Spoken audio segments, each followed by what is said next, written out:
Hi hello welcome to IAS factors turbo current affairs. നമ്മുടെ നാലാമത്തെ class ആണ് നമ്മൾ ഡിസ്കസ് ചെയ്യുന്നത്. എക്സ്ക്ലൂസീവ്ലി ഫോർ UPSC 2026 പ്രിലിംസ് പെർസ്പെക്റ്റീവിലാണ് നമ്മുടെ മെയിൻ ആയിട്ടുള്ള സെഷൻസ് നമ്മൾ ഇതിനകത്തുനിന്ന് കവർ ചെയ്യാൻ നോക്കുന്നത്. So let's quickly move on to the content. നമ്മുടെ നാലാമത്തെ ക്ലാസ് ആണ്. ഇന്ന് ജനറൽ ടോപ്പിക്സും കൂടുതലും ഒരു ഇന്റർനാഷണൽ റിലേഷൻസ് ടോപ്പിക്കുകളും ഇതിനകത്ത് ആഡ് ചെയ്തിട്ടുണ്ട്. Exactly we are following a theme radius approach. ഒരു ടോപ്പിക് മാക്സിമം ഏരിയ കവർ ചെയ്യുക എന്നുള്ളതാണ് നമ്മുടെ മേജർ ആയിട്ടുള്ളത്. With me Arjun R Shankar. Read more about it and നമുക്ക് എന്തായാലും 100% കവർ ചെയ്യാൻ പറ്റില്ല. Will try to cover the maximum. So that is it. ഇന്നത്തെ നമ്മുടെ സോഴ്സ് പ്ലാറ്റർ എന്ന് പറയുന്ന ആസ് യൂഷ്വൽ നമ്മൾ ഇന്നത്തെ പേപ്പറിനും ഇതിനകത്തുനിന്നും നമ്മൾ ഡീറ്റെയിൽ ആയിട്ട് മനസ്സിലാക്കേണ്ടത്, ഇതിനകത്ത് നമ്മൾ ഇന്ന് നോക്കുന്നതിലും ഹിന്ദു, ഇന്ത്യൻ എക്സ്പ്രസ് ഒക്കെ വളരെ ഡീറ്റെയിൽഡ് ആയിട്ട് എടുത്തിട്ടുള്ള ഒരു സെഷനും കൂടാണ്. ഇന്നത്തേൽ നോക്കുകയാണെങ്കിൽ ഇതിനകത്ത് ഇന്ത്യൻ എക്സ്പ്രസും ഹിന്ദു ആണ് മാക്സിമം ന്യൂസ് നമ്മൾ ഇതിനകത്തുനിന്ന് കവർ ചെയ്തിരിക്കുന്നത്. അതാണ് നമ്മുടെ ഇന്നത്തേലെ മാക്സിമം വന്നിരിക്കുന്ന ന്യൂസുകളെല്ലാം ഇതിലാണ് കവർ ചെയ്ത് പോയിരിക്കുന്നത്. So let's move on. അടുത്ത പ്രധാനപ്പെട്ട ഇന്ന് പഠിപ്പിക്കാൻ പോകുന്ന ഇന്നത്തെ നമ്മുടെ മെയിൻ ടോപ്പിക്സ് ഏതാണെന്ന് നമുക്ക് ഡിസ്കസ് ചെയ്യാം. We are talking about something called Kaziranga elevated corridor. അപ്പോൾ ഇതിൻ്റെ കോണ്ടെക്സ്റ്റിൽ Kaziranga national park, which are the big five of Kaziranga. Wild rhino പോലെ തന്നെ വൈൽഡ് ബഫലോസ് ഉണ്ട്. ബാക്കിയുള്ള what you call a ചറോപ്പി, ഒരു ഹൈലൻഡ് കൺസ്ട്രക്ഷൻ എന്താണ് പാർക്കിൽ ചെയ്യുന്നത്, ഫ്ലഡ് പ്ലെയിൻ എന്താണ്, ഇതൊക്കെ നമ്മൾ ഡിസ്കസ് ചെയ്യും. And there is something called board of peace. ട്രംപിന്റെ പുതിയ ബോർഡ് ഓഫ് പീസ് ഉണ്ട് and India is being invited to it. ഇതെന്താണ്, ഒരു പാരലൽ യുണൈറ്റഡ് നേഷൻസ് എന്ന രീതിയിൽ പിച്ച് ചെയ്യുന്നുണ്ട്. So what is the important condition, എന്തിനാണ് അത് ഉണ്ടാക്കിയിരിക്കുന്നത്, what is the future of that, will discuss that. പിന്നെയുള്ള പ്രധാനപ്പെട്ട കാര്യങ്ങളെല്ലാം ആർട്ടിക് റിലേറ്റഡ് ആയിട്ടുള്ള കുറച്ച് ടോപ്പിക്കുകൾ ഡീറ്റെയിൽ ആയിട്ട് എക്സ്പ്ലെയിൻ ചെയ്യുന്നുണ്ട്. ഗ്രീൻലൻഡ് അമേരിക്ക വാങ്ങണം എന്ന് പറഞ്ഞ കുറേ കാലമായിട്ട് നടക്കുന്നുണ്ടായിരുന്നു. Now they are focusing, even China and Russia are trying to exert the maximum power in Greenland. എന്താണ് അവരുടെ ഉദ്ദേശം? അതേപോലെ എന്താണ് പോളാർ സിൽക്ക് റോഡ്, ചൈനയുടെ സിൽക്ക് റോഡ് എന്ന് പറയുന്ന BRI, belt and road initiative പോലെ തന്നെ what is China's Arctic strategy, polar silk road എന്ന് പറയുന്നത് എന്താണ്, ആൻഡ് നോർത്തേൺ സീ റൂട്ട്. ഒരുപാട് പേപ്പറിൽ നമ്മൾ കാണാറുണ്ട് NSR എന്ന് കാണുന്നു. What exactly is NSR, who owns NSR, ആരാണ് ഇത് ഓൺ ചെയ്യുന്നത്, ആരെങ്കിലും ഓൺ ചെയ്യുന്നുണ്ടോ, എന്താണ് ഇതിൻ്റെ ജിയോ പൊളിറ്റിക്കൽ സിറ്റുവേഷൻ. അതേപോലെ തന്നെ ഇന്ത്യയുടെ ഹിമാദ്രി എന്ന് പറയുന്ന ബേസ് ആൻഡ് ഇന്ത്യയുടെ പുതിയ റീസെൻ്റ് ആയിട്ടുള്ള ഇന്ത്യാസ് ആർട്ടിക് പോളിസി എന്താണെന്നും കൂടെ നമുക്ക് ഡിസ്കസ് ചെയ്യാം.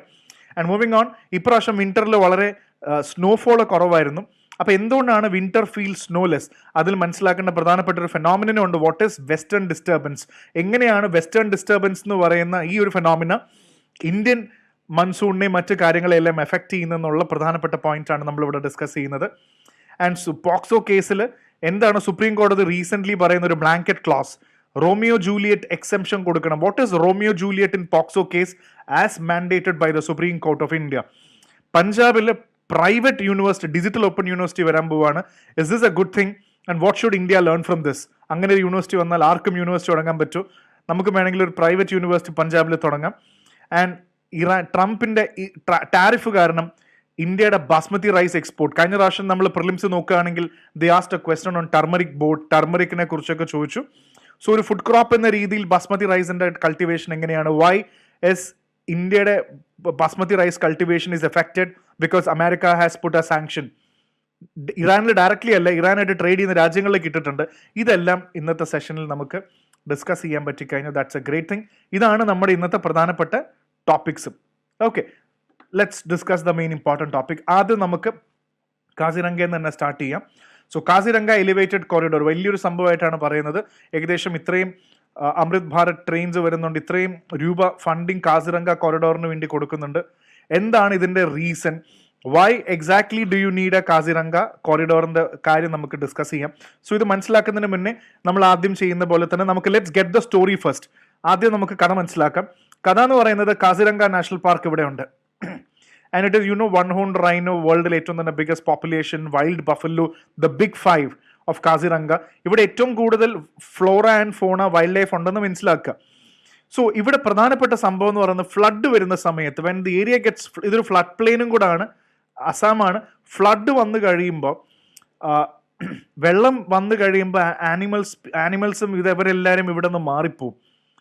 പിന്നീട് വെള്ളം റിസീഡ് ചെയ്തതിന് ശേഷം മാത്രമേ തിരിച്ചു വരുള്ളൂ. അപ്പോൾ തിരിച്ചു പോകുന്ന വഴിക്ക് ഫോർ എക്സാമ്പിൾ ഇവിടുത്തെ ജോഗ്രഫി വളരെ ഇമ്പോർട്ടൻ്റ് ആണ്. ദ കർബി അങ്ലോങ്, ഇത് നമുക്ക് ഡിസ്കസ് ചെയ്യാം. സോ മനസ്സിലാക്കുക, ഫ്ലഡ് വരുന്ന സമയത്ത് ആനിമൽസിനെ റിട്രീറ്റ് ചെയ്യണം, അത് പോവും, പിന്നീട് വെള്ളം കുറഞ്ഞാലേ തിരിച്ചു വരുള്ളൂ. അപ്പോൾ ഇത് വരുന്ന സമയത്ത് ഹൈവേയിലൂടെ കടക്കുമ്പോൾ ഈ ഹൈവേ ക്രോസിങ്സ് വളരെ സ്ട്രോങ് ആണ്. വണ്ടികൾ വളരെ സ്പീഡിൽ വരുന്നതുകൊണ്ട് മാസീവ് ആനിമൽ ഡെത്ത്സ് ആണ് ഇവിടെ സംഭവിക്കുന്നത്. ഇന്ത്യയുടെ ഇത്രയും വലിയ പ്രൊട്ടക്റ്റഡ് ആയിട്ടുള്ള സ്പീഷീസും കാര്യങ്ങളെല്ലാം ഇങ്ങനെ റോട്ടിൽ ഹൈവേയിൽ ഇറങ്ങേണ്ട ഒരു അവസ്ഥ വരികയാണ്. നമുക്ക് വേറെ ഒന്നും ചെയ്യാൻ പറ്റുന്നില്ല. അപ്പോൾ ഇതിന് എന്താണ് ഒരു സൊല്യൂഷൻ എന്ന് ചോദിച്ചു കഴിഞ്ഞാൽ, ആനിമൽസിനെ നാളെ മുതൽ ഇതുവഴി വരണ്ടെന്ന് നമുക്ക് പറയാനും പറ്റില്ല.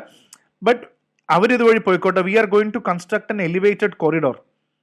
ഇതിനെ നമ്മൾ കുറച്ചുകൂടെ കൊറിഡോർ പോലെ കൺസ്ട്രക്ട് ചെയ്യാൻ പോവുകയാണ്. ആനിമൽസ് അത് കൂടെ പോയിക്കോട്ടെ, നമ്മുടെ വണ്ടിയും കാറെല്ലാം നമുക്ക് മുകളിൽ കൂടെ പോകാമെന്നില്ല, അല്ലെങ്കിൽ എലിവേറ്റഡ് കൊറിഡോറിലൂടെ നമുക്ക് പോവാം. ആനിമലിൻ്റെ പാത്ത് ക്ലിയർ ചെയ്യാം. ഇതാണ് ഇതിൻ്റെ സ്റ്റോറി എന്ന് പറയുന്നത്. I hope this story is clear. ഇനി നമുക്കിതിനെ ഫാക്റ്റ് വെച്ച് ബിൽഡ് ചെയ്യാം. That's it. Now let's build the facts.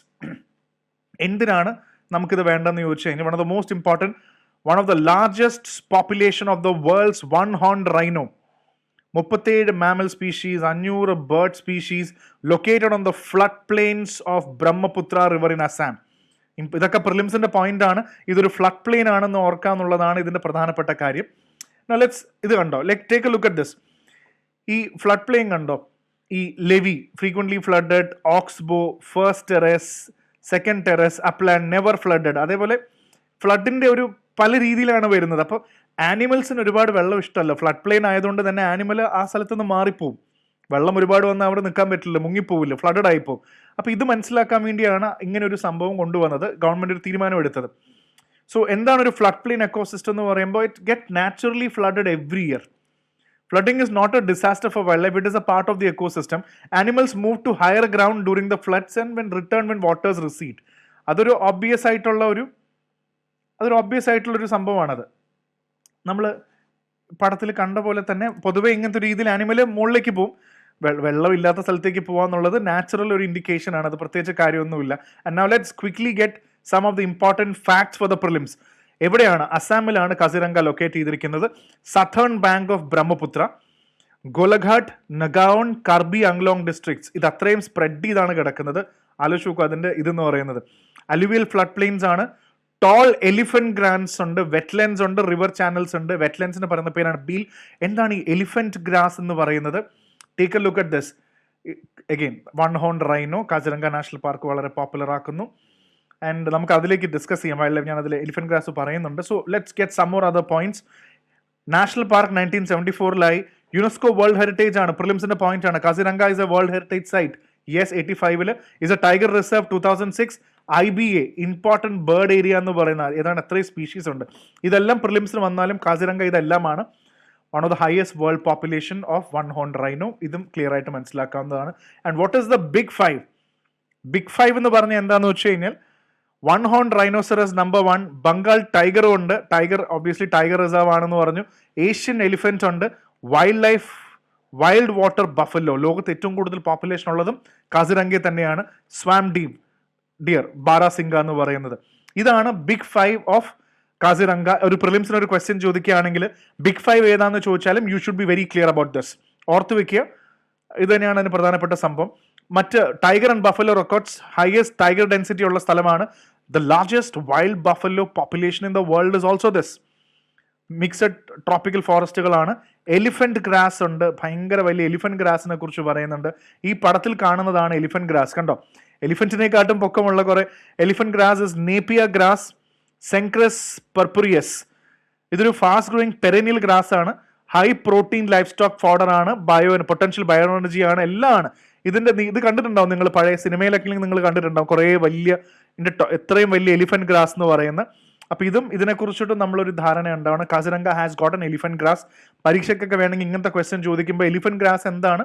അതൊരു ഹൈ സ്റ്റോക്ക് ഫോഡർ ആണ്, ലൈഫ് സ്റ്റോക്ക് ആണ്, പൊട്ടൻഷ്യൽ ബയോ എനർജി കാര്യം കൂടെയാണ്, സ്റ്റെം കട്ടിങ്സ് ത്രൂ ആണ്, നല്ല വാം ഏരിയാസിലൊക്കെ ഉണ്ടാവുന്ന ഒരു സംഭവമാണ്. ഇത് ഫെർട്ടിലൈസർ ഉണ്ടെങ്കിൽ കുറച്ചുകൂടെ ബെറ്റർ ആണ് എന്നുള്ള രീതിയിൽ ഇത് ക്ലിയർ ആണ്. ഓക്കെ, ആൻഡ് ഇത് കണ്ടോ, അവിടെ ചപ്പോറീസ് ക്രിയേറ്റ് ചെയ്യാറുണ്ട്. സോ എന്താണ് ചപ്പോറീസ് എന്ന് ചോദിച്ചു കഴിഞ്ഞാൽ ആർട്ടിഫിഷ്യൽ ഹൈലാൻഡ്. ഇത് കണ്ടോ, ഇതിങ്ങനെ ആർട്ടിഫിഷ്യലി ക്രിയേറ്റ് ചെയ്തിരിക്കുന്നതാണ്. വെള്ളം ഒരുപാട് വന്നു കഴിയുമ്പോൾ തൽക്കാലത്തേക്ക് മുകളിലേക്ക് വരാനും പോകാനും ഒക്കെ ഉള്ള ഒരു പൊസിഷനിങ്ങിന് വേണ്ടിയാണ് ഇത് ക്രിയേറ്റ് ചെയ്തിപ്പെട്ടിരിക്കുന്നത്. So this is called an artificial highland or a chapori. ഇതും ക്ലിയർ ആണെന്ന് വിചാരിക്കുന്നു. You should be very clear. ഇനി ഇവിടുത്തെ കോർ പ്രശ്നം എന്താണെന്ന് വെച്ചാൽ ഹൈവേ 715 NH 715 കാസിരംഗയുടെ സദേൺ ബോർഡറിലൂടെ പോകുന്നതാണ്. ഇവിടെ നിൽക്കുന്ന ഹൈവേയിലുള്ളതാണ് കാർബി ആംഗ്ലോങ് ഹിൽസ് എന്ന് പറയുന്നത്. ഫ്ലഡിന്റെ സമയത്ത് നാച്ചുറൽ ഹൈലാൻഡ്, ഇപ്പൊ ഹൈലാൻഡ് എന്താണെന്ന് മനസ്സിലായല്ലോ. ഫ്ലഡ് വന്ന സമയത്ത് ആനിമൽ പോയി കഴിയുമ്പോൾ ആനിമൽസിന്റെ നാച്ചുറൽ ഹൈലാൻഡ് ആണിത്. Here lies the problem, it is cut by the highway വരുമ്പോൾ ഒരുപാട് ആനിമൽസ് മരിക്കുന്നുണ്ട്. സോ ഒബ്വിയസ്ലി ആനിമൽസ് മൂവ് കാസിരംഗയിൽ നിന്നും ഫ്ലഡ് വരുന്ന സമയത്ത് ഫ്ലഡ് പ്ലെയിനിൽ കാർബിയിലേക്കാണ് പോകുന്നത്. പിന്നെ തിരിച്ച് ഫ്ലഡ് പോകുമ്പോൾ തിരിച്ച് ഗ്രാസ് ലാൻഡിലേക്ക് വരും. ഇത് കറക്റ്റ് ആനിമൽ മൂവ്മെന്റിനെ കട്ട് ചെയ്യുന്നുണ്ട്. Animal deaths due to vehicle collisions ആണ് ഇവിടുത്തെ മെയിൻ ആയിട്ടുള്ള പ്രശ്നം. സോ ആവറേജ് കണക്കെടുക്കുകയാണെങ്കിൽ 2016-17 6000 ആനിമൽസ് ആണ് റോഡ് ആക്സിഡന്റിൽ കിൽ ചെയ്തപ്പെട്ടത്. 63.6% ഡ്യൂറിങ് ഫ്ലഡ് മന്ത്സ്. ലെപ്പേർഡ്സ് വരെ കില്ല്. റോഡ് കില്ല് എന്ന് പറഞ്ഞാൽ എന്താ? Animals dying due to collision with vehicles. Just imagine 6000 animals dead. ഇതൊരു ചെറിയ കാര്യമല്ല. അതുകൊണ്ടാണ് ഇത്രയും പൈസ മുടക്കി ഇങ്ങനെ ഒരു സംഭവം ഇവിടെ ക്രിയേറ്റ് ചെയ്യപ്പെടുന്നതും എന്ന് മനസ്സിലാക്കുക. അപ്പോൾ ഇത്രയും ഡിസ്ട്രാക്ഷൻ ഉള്ളതുകൊണ്ടാണ് നമ്മളിത് ചെയ്യുന്നത് തന്നെ. ഓൾറെഡി എന്തൊക്കെ ചെയ്തിട്ടുണ്ടെന്ന് വെച്ചാൽ ആനിമൽ സെൻസേഴ്സ് വെച്ചിട്ടുണ്ട്, അലേർട്ട് ചെയ്യുന്ന ആനിമൽ മൂവ്മെന്റ് വരുമ്പോൾ അലേർട്ട് ചെയ്യുന്നൊക്കെ വെച്ചിട്ടുണ്ട്. പക്ഷേ ഇതൊക്കെ ഒരു സ്ലോ പ്രോസസ്സാണ്, അത്ര വലിയൊരു എഫക്റ്റീവ് സിസ്റ്റം അല്ല. ലിമിറ്റഡ് സ്ട്രെച്ചസിലും മാനുവൽ ഇന്റർവെൻഷനിലൊക്കെയാണ് വെക്കുന്നത്. മാസ് സ്കെയിൽ ആനിമൽസ് മൂവ് ചെയ്താലൊന്നും നമുക്കൊന്നും ചെയ്യാൻ പറ്റുന്നില്ല എന്നുള്ളതാണ് ഇവിടുത്തെ പ്രധാന പ്രശ്നം. So there are been different mechanisms, but all of them are probably not working right now. That's a big thing. ഇനി എത്രയാണ് 7000 കോടി രൂപ മുടക്കി 34.5 കിലോമീറ്റർ ഈ സ്ട്രെച്ച് ക്രിയേറ്റ് ചെയ്യാൻ പോകുന്നതാണ്. This is also approved by the cabinet committee on economic affairs. So ഓർത്ത് വെക്കുക, ഇതൊക്കെയാണ് ഇതിന്റെ പ്രധാനപ്പെട്ട കാര്യം. ഈ highway lifted above the ground level, താഴെ ആനിമൽസ് മൂവ് ചെയ്തോട്ടെന്നാണ് പറഞ്ഞത്. ഞാൻ നേരത്തെ ഇതൊരു